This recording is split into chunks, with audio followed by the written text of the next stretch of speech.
Ils étaient nombreux à prendre rendez-vous au point d'arrivée des délégations devant assister à cette grande cérémonie. Députés et ministres provinciaux, animateurs des diverses entreprises publiques et para-étatiques, notables et cadres du coin, auxquels s'étaient joints les sympathisants des partis politiques gouvernants en province, ainsi que la population locale de la cité de Matamba. L'ambiance était plus électrisée avec l'arrivée du gouverneur de province, Alex Kande Mupompa. Après les honneurs de la police, les chaudes poignées de main avec les personnalités, le chef de l'exécutif provincial et sa suite ont fait les pieds sur une distance d'environ 3 km, envahis par des foules de citoyens réunis pour la circonstance. Sur les lieux de la cérémonie, le directeur général de CREC7 prend parole pour expliquer l'œuvre à réaliser. Selon Li Shaoyu, avec ses moyens propres, CREC7 va construire une route de plus de 200 km avec 14 mètres de largeur.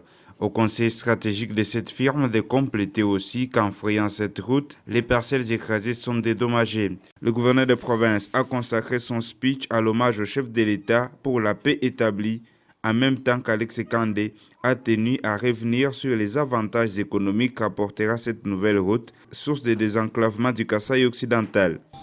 Les témoins oculaires et privilégiés du lancement effectif des travaux de construction de la nouvelle route provinciale Kananga-Kalamba-Mbouji, dont le projet a été initié par le gouvernement provincial, voté par l'Assemblée provinciale à travers l'édit budgétaire 2014 et financé totalement par l'entreprise CREC7. Il vous souviendra que lors de la deuxième rencontre bipartite tenue à Dundo au mois de mai 2013 entre la province du Kasaï occidental et la province angolaise de Lunda Norte, les deux parties avaient, dans le cadre de la coopération décentralisée, convenu entre autres de l'ouverture officielle de 4 postes